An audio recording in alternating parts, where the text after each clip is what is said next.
اپنی آخرت کی تیاری بھی اسی طرح کرو جیسے دنیا کے امتحان کی تیاری کرتے ہو۔ آپ نے حضرت علی کا ہاتھ پکڑا اور یوں اپنے سینے سے لگا لیا اور فرمایا اترضی ان یکون منزلک مقابل منزلی، علی تو جو مبارک ہو، جنت میں تیرا گھر میرے گھر کے سامنے ہے۔ تو وہ رونے لگے۔ لیکن یہی علی جن کو خوشخبری ملی ہے کہ تیرا گھر میرے گھر کے سامنے ہوگا، کسی کو یہ خوشخبری نہیں ملی سوائے مولا علی کے، وہ رات کی مناجات میں روز تڑپتے روتے ہوئے یہ کہتے تھے آہن آہ من قلت الزاد و بعد السفر و وحشت الطریق، ہائے اللہ، ہائے اللہ، ہائے اللہ، میرے پاس عمل تھوڑا ہے۔ تھوڑے عمل والے کا گھر نبی کے گھر کے سامنے بنتا ہے؟ میرا عمل تھوڑا ہے، رستہ تنہا ہے، کبھی دیکھا نہیں اندیکھا ہے، یا اللہ پتہ نہیں میرا کیا بنے گا۔ یہ روز کی پکار اور مناجات تھی۔ اور پھر دنیا کو کہتے الیہ تغررتی، دنیا تو مجھے دھوکہ دیتی ہے، ہی ہاتھ غری غیری، چل دفعہ ہو جا کسی اور کو دھوکہ دے، میں بتتو کی ثلاثہ، میں تمہیں 3 طلاق دے چکا۔ تو جن لوگوں نے آخرت کو بنا لیا وہ کامیاب ہیں، اور جن لوگوں نے آخرت کو نہ بنایا تو وہ کچھ بچے ہڈ بلوں کی ویسی نام لے لیا ہے، سیر کے لیے گئے کشتی کی، تو وہ کہنے لگے ملاح سے چاچا تنو کیمسٹری آمدی؟ اس کہ پتر اج ہی نہ سنیا کی ہوندی ہے؟ اس کہ تینوں پتہ نہیں ایسی سپیریئر یونیورسٹی دے سپیریئر لڑکے ہیں، سانو ساری کیمسٹری دا پتہ۔ دوسرے نے پوچھا چاچا تو فزکس پڑھی؟ کہ میرا بچہ میں تو اج ہی نہ سنے، ساری حیاتیہ بیڑی بائی ہے۔ تو چاچا تیری ادھی زندگی چلی گئی، ادھی زندگی ختم ہو گئی، سانو ایک اسی سپیریئر دے سپیریئر بچے، ساڑا برائٹ فیوچر۔ اتنے چھک موج آئی تے کشتی ہوئی ڈاواں ڈول۔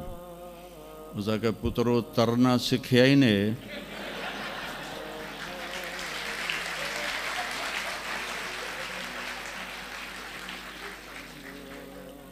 وہ آکھن لگے کوئی نہیں سکھیا، سوئمنگ پول کوئی نہیں سپیریئر ہے۔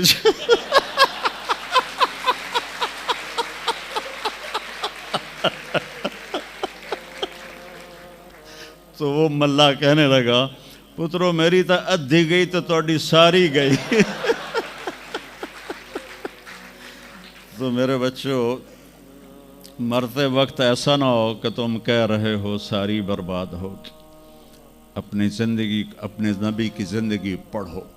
چند تو فرائض ہیں جو میں نے ابھی پہلے ہی گنائے ہیں، اس کے علاوہ سچ انسان کو عزت دیتا ہے، دیانتداری انسان کو عزت دیتی ہے، رزق حلال انسان کو بلند مقام باوقار بناتا ہے، اور اچھے اخلاق فرشتوں سے بھی اوپر اس کو لے جاتے ہیں۔ آپ نے فرمایا جس کے اخلاق اچھے ہوں گے میں جنت الفردوس میں گھر لے کر دوں گا۔ تو نماز کی عادت ڈالو۔ کچھ بچے جی نہیں پڑھی جاندی، کوئی دن میں کوئی ایک نماز ضرور پڑھو، جمعہ پڑھو، ایک نماز ضرور، پھر وہ 2 ہو جائیں گی، پھر وہ 3 ہو جائیں گی، پھر وہ 4 ہو جائیں گی، پھر وہ 5 ہو جائیں گی۔ میں نے جتنوں کو بھی یہ نسخہ بتایا وہ سارے اللہ کے فضل سے، گورنمنٹ کالج میں میرا تھا ساتھی، تو وہ پھر شفٹ ہو گیا انگلینڈ، تو کوئی 40-45 سال بعد اس سے ملاقات ہوئی، یہاں پاکستان آیا ہوا تھا۔ تو میں نے کہا کہ نماز پڑھتے ہو؟ کہنے لگا نہیں۔ جمعہ؟ کہنے لگا نہیں۔ تو میں نے کہا اچھا ایسا کرو، ایک نماز شروع کر دو اور ایک جمعہ شروع کر دو۔ یہ ایک فرد کا واقعہ نہیں، ایسے میں ہزاروں بچوں پر بچیوں پر تجربہ کر چکا ہوں، اور وہ 5 وقت کے نمازی بن گئے۔ تو 2 دن کے بعد فون پہ بات ہوئی تو کہنے لگا یار تو مینو ایک دسی آئی میں تو پنجے شروع کر دیتی ہیں. وہ ڈرنکنگ بھی کرتا تھا, کالج کے زمانے میں بھی کرتا تھا. کہنے لگا لو جب میں نے نماز شروع کی تو میں نے کہا میری توبہ, میں شراب کو بھی ہاتھ نہیں لگاؤں گا. نماز ایسی چیز اپنی زندگی.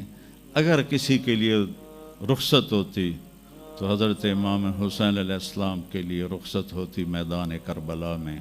لیکن کیا جنت کے سردار, جنت کے نوجوانوں کے سردار, اور جنگ سے پہلے اونگ آ گئی اور آنکھ کھلی تو مسکرانے لگے. تو بہن زینب علیہ السلام نے پوچھا یہ کوئی ہسن دا ٹائم ہے, اتنی تو مصیبت آئی کھڑی. کہا بہن اللہ کے نبی خواب میں آئے ہیں, فرما رہے ہیں بیٹا میں لینے کے لیے آ چکا ہوں.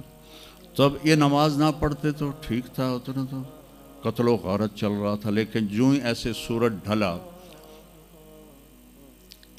تو آپ نے زہیر تھے آپ کے رائٹ سائڈ پر جھنڈا اٹھانے والے, اور لیفٹ پر تھے حبیب, اور درمیان میں تھے عباس اپنے بھائی. تو آپ نے زہیر کو بلایا, کہا یہ شمر سے کہو تھوڑی دیر رک جاؤ میں نماز پڑھ لوں. تو زہیر نے شمر سے کہا, تو شمر نے کہا ہم جنگ نہیں روکیں گے, ہم سر اڑائیں گے. تو انہوں نے واپس آ کر کہا جی وہ انہوں نے جنگ روکنے سے انکار کر دیا ہے, اللہ کی قسم اب ان کے لیے کھلی اجازت تھی کہ یہ چھوڑ دیں اور سر کٹا دیں. لیکن آپ نے فرمایا سر کٹ سکتا ہے, نماز نہیں چھوڑ سکتی. آپ نے کہا آدھے لڑو آدھے نماز پڑھو. تو آدھوں کو جنگ پہ لگایا, آدھوں نے نماز پڑھی. پھر ان آدھوں کو جنگ پہ لگایا اور جو جنگ پر تھے ان کو نماز پڑھوائی. سب کو ظہر کی نماز پڑھوائی, اور عصر سے پہلے سب کے سر کٹ کے نیزوں پہ چڑھ چکے تھے. وہاں 1445 سال میں ایک واقعہ ہے جہاں نماز کی رخصت نظر آتی ہے. لیکن میرے نبی کے نواسے نے ایک مثال قائم کی, پوری امت کو ایک پیغام دیا کہ زیر خنجر بھی یہ پیغام سنایا ہم نے, نماز نہ چھوڑو. کبھی قضا ہو جائے تو رات کو سونے سے پہلے قضا دے کے سویا کرو.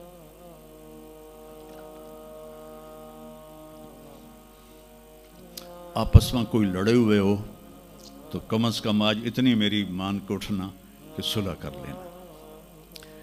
یہ کوئی بچیاں آپس میں کسی سے بول چال بند ہو, یا آپ بچوں کی آپس میں کوئی بول چال بند ہو, تو ایک دوسرے کو معاف کر دینا. اس سے آپ کے دلوں میں علم کی روشنی زیادہ آئے گی. آپ کے دل میں بغض ہوگا تو علم آئے گا نہیں. تو اگر اپنے حافظے کو اچھا کرنا ہے, اگر اپنے حافظے کو, تو دل سے سب کی نفرت نکال دو, اور پیٹ بھر کے کھانا نہ کھاؤ, اور اپنی نظروں کی حفاظت کرو. آپ کا حافظہ 16 سال والا رہے گا 70 سال تک. حافظے کو خراب کرنے والی یہ چیزیں ہیں. پھر جن سے پڑھتے ہو ان کو عزت دو, ان کا ادب کرو, ان کا احترام کرو. باب العلم ہے حضرت مولا علی, کہا میں غلام ہوں اس کا جو مجھے ایک لفظ نہیں ایک حرف, جو مجھے ایک حرف بھی سکھا دے علم کا, میں اس کا غلام ہوں. تو جو آپ کے ٹیچر ہیں یا لیڈی ٹیچر ہیں, جو آپ کو جو کچھ بھی پڑھاتے ہیں, ان کا احسان ہے آپ پر. آپ ان کو عزت دیں, ان کو احترام دیں. ان میں سے کوئی دعا دے دے گا آپ کا کام بن جائے گا. تو میں اسکول میں تو دعائیں لے نہ سکا استادوں کی, لیکن جب میں مدرسے میں داخل ہوا تو میں نے اپنے سارے استادوں کی دعا لی ہوئی ہے, ان کی عزت اور ان کے احترام سے.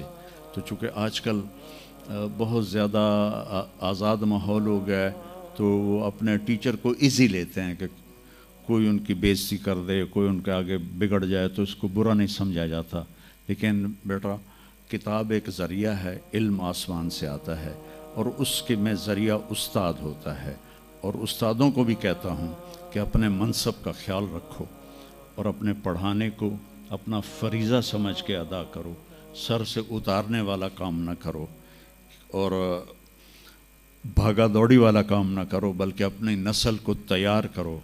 جس دن ہم اپنا علم یہیں سے حاصل کریں گے, اور باہر یورپ جانے کی بجائے اپنے ملک میں ہمیں اپنا علم ملے گا تو پھر ہماری عزت کا دور شروع ہو جائے گا۔ جب تک ہم علم میں غیروں کے محتاج ہیں تو ہم انہی کے محتاج رہیں گے۔ تو یہ چند ایک باتیں آپ کی خدمت میں ہیں، اور جب آپ کو چھٹیاں ہوں تو تبلیغ میں کچھ وقت ضرور لگائیں، اس سے آپ کو فائدہ ہوگا۔